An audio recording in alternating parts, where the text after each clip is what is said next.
Good morning all of you. आज मैं आप लोगों को जूर स्टूडेंट्स में क्या पढ़ाऊंगा,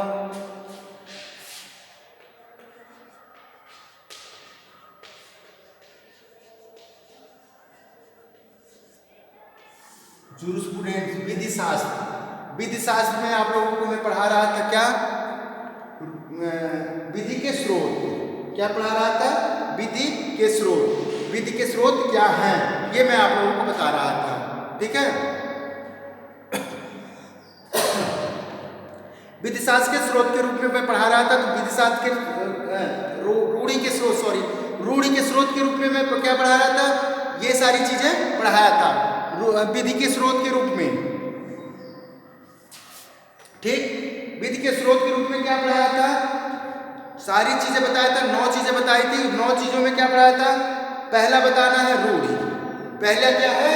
रूढ़ि। मैं कहा था कि आप लोगों को एक एक करके डिस्कस करूंगा। रूढ़ि, रूढ़ि के क्या बताया था मैं? रूढ़ि के लिए मैं कल बता दिया था आपको कि रूढ़ि क्या होती है, रूढ़ि की परिभाषा बताया था। ठीक है,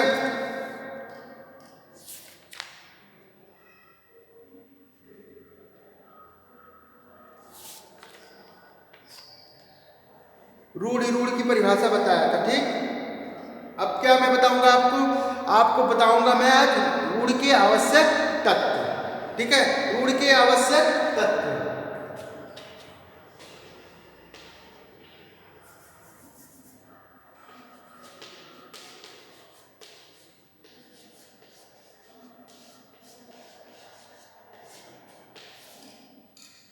Essential elements of custom। Essential elements of customs। पहला क्या है, इसकी क्या है, इसकी रूढ़ियां जो हैं कब विधि का रूप धारण करेंगी, इसके लिए ये चीजें आवश्यक है जो मैं आप लोगों को अभी बताने जा रहा हूं। ठीक है, रूढ़ियां विधि का रूप धारण कर लेंगी, उसके लिए क्या आवश्यक है? पहला क्या है, प्राचीनता होनी चाहिए। क्या है?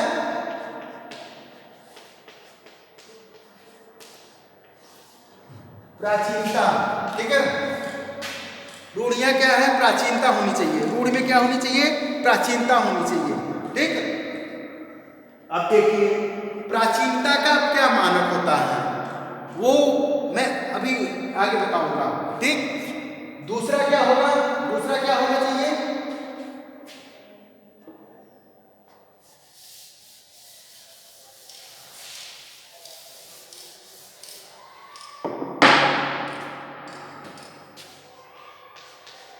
रूढ़ि के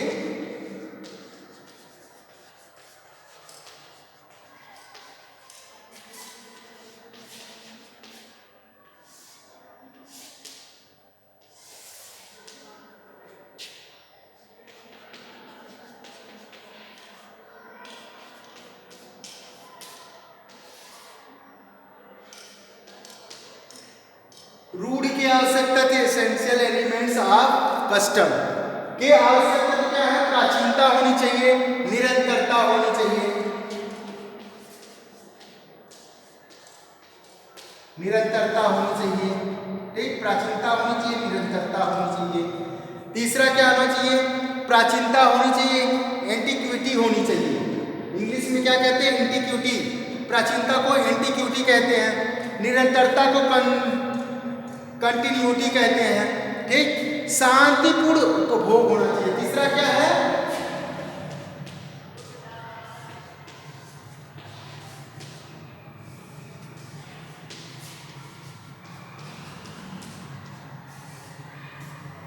हो सकता है इस बार रूढ़ि की परिभाषा देते हुए क्वेश्चन ये आ जाए कि रूढ़ि की परिभाषा देते हुए उसके आवश्यक तत्वों के बारे में बताइए।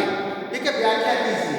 तो इसके लिए मैं इसे डिटेल्स में पढ़ा रहा हूं। ठीक है, शांतिपूर्ण उपभोग, पीसफुल इंजॉयमेंट, पीसफुल इंजॉयमेंट। चौथा, बाध्यकारी शक्ति।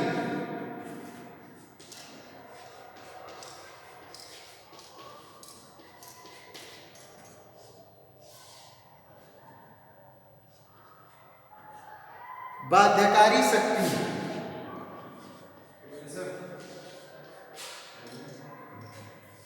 बाध्यकारी शक्ति। ठीक, क्या होता है, ऑब्लिगेटरी फोर्स। बाध्यकारी शक्ति। पांचवा क्या होगा?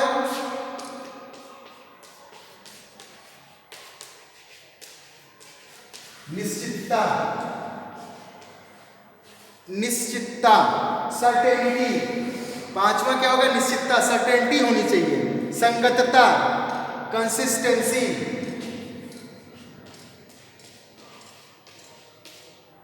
संगतता होनी चाहिए, कंसिस्टेंसी होनी चाहिए, ठीक, कंसिस्टेंसी होनी चाहिए। सातवां युक्तियुक्तता,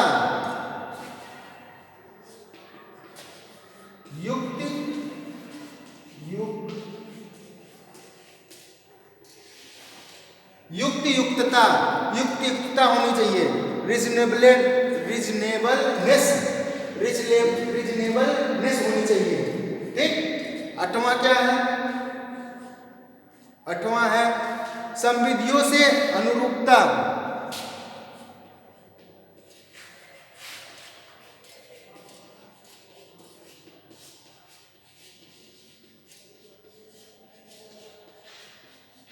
संविधियों से अनुरूपता, संविधियों से अनुरूपता होनी चाहिए। प्रथा अनैतिक नहीं होनी चाहिए।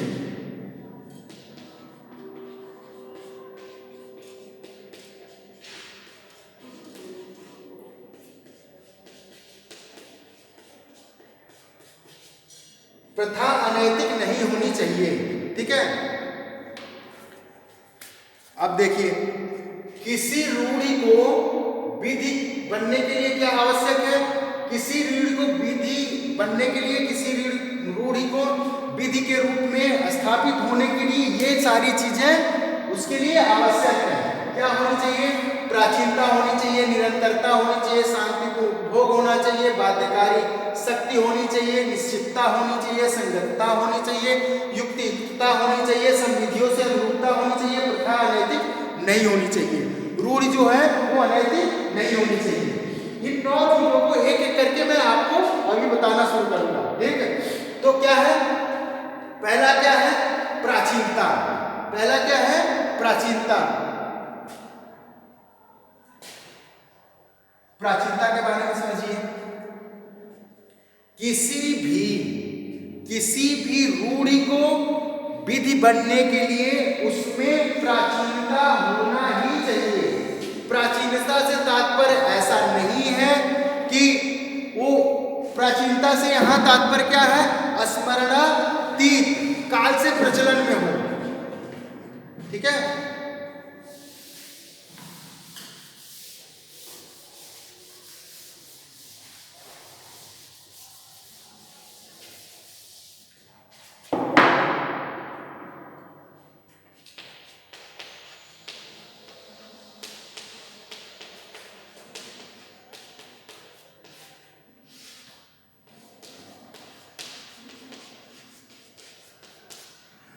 यहाँ यदि किसी रूढ़ि को विधि बनने के लिए क्या होना चाहिए? उसके में प्राचीनता होनी चाहिए। प्राचीनता से तात्पर्य क्या है? स्मरणातीत काल से प्रचलन में हो, मतलब उसका स्मरण न हो, पीढ़ी दर पीढ़ी को चलती आ रही हो और किसी को ये न पता हो कि कब से ये चली आ रही है। देखिए, यहाँ के कानून में प्राचीनता में और इंग्लैंड के प्राचीनता में अंतर है। इंग्लैंड में प्राचीनता से तात्पर्य है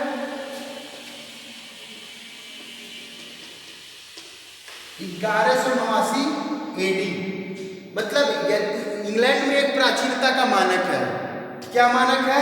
कि यदि कोई विधि, कोई रूढ़ि जो 1189 AD, ठीक है, ठीक है, 1189 के पहले, ठीक है, 1189 से पहले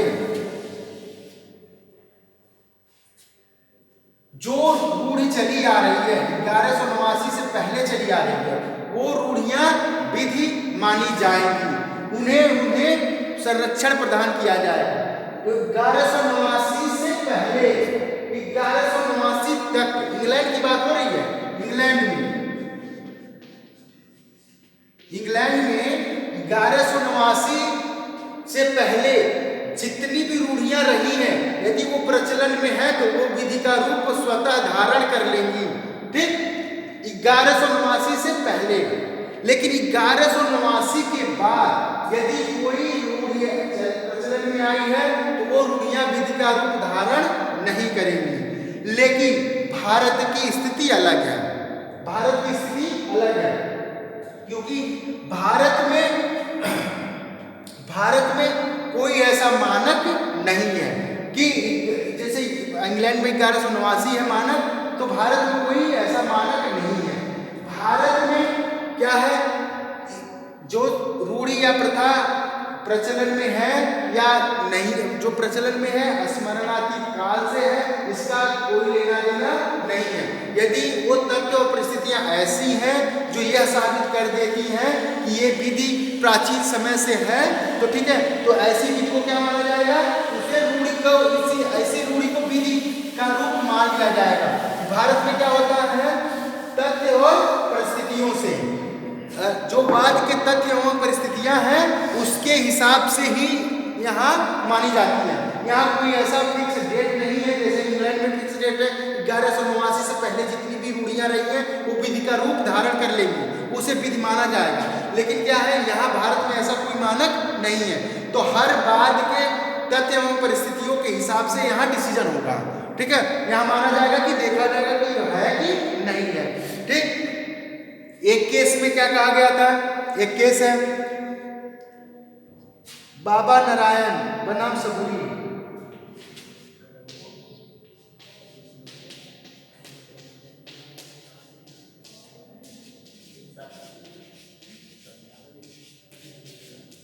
बाबा नारायण वर्सेस सबूरी 1943 टू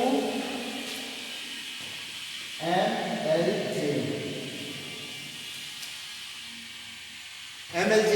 ठीक है, Baba Narayan versus Saburi 1943 two MLJ। देखिए एक केस इसके पहले भी आया था, क्या आया था, मुसम्मद सुभानी बनाम नवाब, ILR 1941 लाहौर की केस थी। तो इन दोनों केसों में क्या प्रश्न उठा था, विवादित प्रश्न ये उठा था, ठीक, कि क्या भारत में कोई ऐसा टाइम पीरियड है जो जिससे माना जाए कि ये रूल जो चली आ रही है ये विधि का रूप धारण कर लेगी। ठीक है, तो ये इस केस में भी यही था। ठीक, एक मुसम्मद सुभानी बनाम नवाब लिख लो तुम लोग, मुसम्मद सुभानी बनाम नवाब, ये भी पढ़ लेना केस। ठीक है, ILR 1941 लाहौर का केस था। ठीक, तो इसमें ये प्रश्न था कि आप भारत में स्मरणातीत काल से प्रचलन में जो रूढ़ी होगी वही मान्य होगी या क्या क्या है, प्राचीनता का क्या मानक है भारत में। तो इस बात में क्या कहा गया, भारतवर्ष में एक प्रथा के लिए अति प्राचीन होना आवश्यक नहीं है। भारतवर्ष में एक प्रथा के लिए अति प्राचीन होना आवश्यक नहीं है, परंतु इसका लंबे काल से प्रचलन में होना आवश्यक है, क्योंकि लंबे काल के प्रचलन से ही प्रथा अपना बल प्राप्त करती है और इसी से यह पक्षकारों के अधिकारों को नियंत्रित करती है। मतलब यहाँ ये मानक नहीं है कि बहुत स्मरणातीत काल शब्द से ही प्रतीत हो रहा है कि मतलब जो स्मरण में न हो, बहुत लंबे समय से चली आ रही हो, किसी को इस बात का ज्ञात न हो कि वे कब से आ रही है। ठीक, इंग्लैंड में तो डेट डाल दी गई 1189, लेकिन क्या भारत में भी ऐसा डेट कोई है, नहीं। ठीक है, तो प्राचीनता से मतलब यहाँ क्या है कि प्राचीनता से मतलब ये है कि बहुत स्मरणातीत काल से नहीं होना चाहिए, प्राचीन काल से वो चली आ रही हो, लगातार चली आ रही हो, तो ऐसी रूढ़ी का क्या होगा प्रभाव, वो विधि का रूप धारण कर लेगी। यही इस केस में कहा गया, बाबा नारायण बनाम सबूरी वाले केस में। ठीक है, कि बहुत प्राचीन नहीं होना जरूरी है, लेकिन हाँ लंबे समय से चली आ रही हो, पीछे से चली आ रही हो और वो ब्रेक ना हुई हो। ठीक है, तो आगे सारे कंडीशंस हैं। ठीक है, तो वो क्या माना जाएगी, प्राचीनता मानी जाएगी और वैसी रूढ़ी क्या होगी, विधि का बल रखेगी। ठीक, दूसरा क्या है, निरंतरता।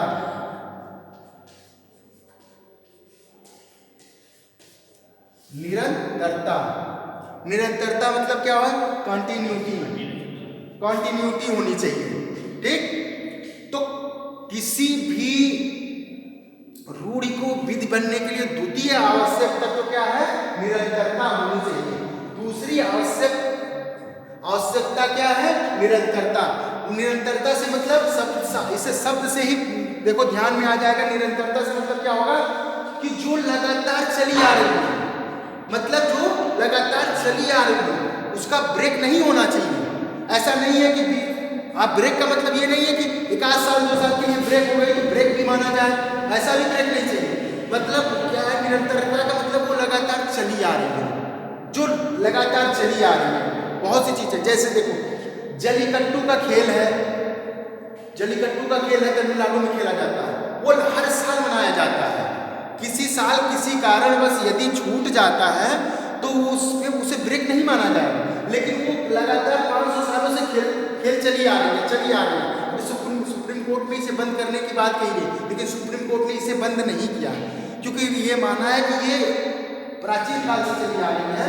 ठीक है, अभी इस साल भी मनाया गया है जलीकट्टू का त्योहार, वो बैल जो चढ़ाते, बैलों वाला खेल होता है।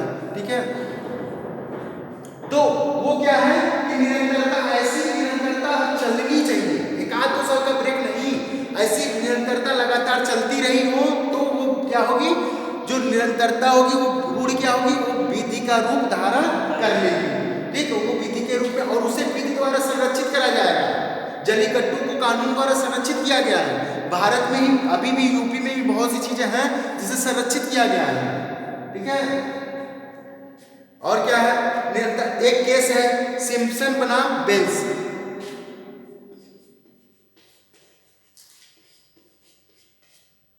सिम्पसन बनाम वेल्स, सिम्पसन बनाम वेल्स 1872 यला। सिम्पसन बनाम वेल्स 1872 यला। ये इंग्लिश केस है। ठीक है, तो इसमें क्या उठा था? क्या कोई व्यक्ति जो लगातार किसी जगह पे क्या नाम है दुकान लगा रहा है, तो क्या रूढ़ी ये निरंतरता मानी जाएगी और क्या इसकी वैधता रहेगी? तो इस बात में यही कहा गया था कि हाँ, देखिए क्या है, एक व्यक्ति था सिम्पसन जो भी रहा हो, ठीक है, बीच चौराहे पर 50 वर्षों से लगातार दुकान को लगाता रहा। ठीक, लगाता रहा, एक वैध रूढ़ी माना गया। मतलब वो लगातार वहां लगातार क्या रहा कि वो लगातार 50 साल से वहां एक दुकान बीच चौराहे में लगाता था। तो ऐसे क्या इसे हटा देना चाहिए? तो न्यायालय ने कहा नहीं, अब ये रूढ़ी हो गई, अब इसे हटाया नहीं जा सकता, अब ये प्रचलन में है, लगातार प्रचलन में नहीं है, तो ऐसा ये रूढ़ी के अंतर्गत और ये एक तरह से विधि हो गई। ठीक है, रूढ़ी माना गया। ये सिम्पसन बनाम वेल्स के बाद में 50 वर्षों से एक ही जगह दुकान लगाना क्या माना गया? रूढ़ी माना गया। ठीक, अच्छा सर, जो दुकान लगा रहा है अगर वो किसी और की जमीन है, अगर वो किसी और की जमीन पर लगा रहा है 50 वर्षों से, तो जूरिस्प्रूडेंस पढ़े, अभी पढ़ोगे आगे कब्जा जब पढ़ोगे तो कब्जा प्रथम दृष्टया साक्ष्य होता है कि स्वामित्व तो उसी का होता है। ठीक है, यदि जो कब्जा पर रहता है, 12 साल का तो नियम है, 12 साल लगातार मैं तुम्हारी जमीन पे हूँ, काबिज हो गया हूँ, ठीक, कब्जा है मेरा, भले ही तुम्हारा स्वामित्व है, और मैं सिद्ध कर देता हूँ कि मैं 12 साल से यही कब्जा हुआ है, तो क्या होगा? वो जमीन मेरी हो जाएगी, स्वामित्व भले तुम्हारा है। इसी का लाभ ले लेके शहरों में बहुत से लोगों की जमीन हथियाई है। तुम्हारे आसपास उदाहरण देख लेना। देखो क्या होता है, हम जब पहले क्या है, लोग जितने जागरूक नहीं थे, तो जो कानून जानता था वो इसका लाभ लेता था। क्या करता था वो? अपने नाम से बिजली का बिल वगैरह, पानी वानी शहरों में क्या करता था? देता रहता था, और लगातार 12-13 साल 14 साल देता रहता था, और लगातार उसके बाद केस कर देता था। 12 साल की अवधि पूरी हो गई, अब वो उसका हो गया। वो जमीन भले ही आपका स्वामित्व है, लेकिन जमीन अब मेरी हो गई। मैं वहाँ 12 साल से कब्जे में हूँ। ये 12 साल का क्राइटेरिया है, 12 साल कब्जा करना। जब जूरिस्प्रूडेंस में आप कब्जा पढ़ोगे और ये बहुत सी चीज़ें पढ़ोगे, जब धीरे धीरे आगे लॉ पढ़ोगे तो तुम्हें देखो लॉ में तो है, व्यवहार में क्या होता है वो अलग चीज़ है। व्यवहार में तुम तुरंत जाओगे, तुम ये कह दो कि नहीं मैं 12 साल से कब्जे में हूँ तो ये मेरी ज़मीन हो गई, भले ही इनका स्वामित्व है, तो ऐसे थोड़ी माना जाएगा कि तुम कह दिए और हम न्यायालय ने तुम्हें डिसीजन। अरे उसके लिए तुम प्रूव करोगे ना कि मैं 12 साल से हूँ, मैं ये चीज़ें देखिए दे रहा हूँ, मैं इनका सारा कार्य कर रहा हूँ। वो सारी सिद्ध करनी पड़ेगी कि नहीं अपने हक में डिसीजन करवाने के लिए, तो वो सारी क्राइटेरिया तुम्हें पूरी करनी होगी। ऐसे नहीं है कि ऐसे जाके खड़े होकर कह दिया अरे भैया ये मेरे 12 साल का है, 12 साल से मैं यहाँ हूँ, 14 साल से मैं यहाँ रह रहा हूँ, 12 साल से मेरा कब्जा है, मुझे दे दिया जाए। नहीं, उसके पीछे जो बात आप कह रहे हो तो उसके पीछे आप एविडेंस दीजिए, अपना तर्क दीजिए और उसके साथ साथ एविडेंस होना चाहिए, तब ना कोर्ट मानेगी। बिना एविडेंस को कोर्ट कैसे आपको कुछ दे देगी? किसी के स्वामित्व को ऐसे ही नहीं तोड़ देगी वो, ठीक है। तो ये चीज है शांतिपूर्ण उपभोग। शांतिपूर्ण उपभोग होना चाहिए। शांतिपूर्ण उपभोग का मतलब क्या है कि शांति से होना चाहिए। अहिंसक जो रूढ़ी, जिस रूढ़ी में अहिंसा होगी वो रूढ़ी नहीं मानी जाएगी। उसका प्रयोग हमेशा शांतिपूर्ण हुआ हो, ठीक है, हमेशा शांतिपूर्ण प्रयोग हुआ हो तो वह रूढ़ी विधि का रूप धारण कर लेगी, ठीक है। आगे नेक्स्ट क्लास में, ठीक है।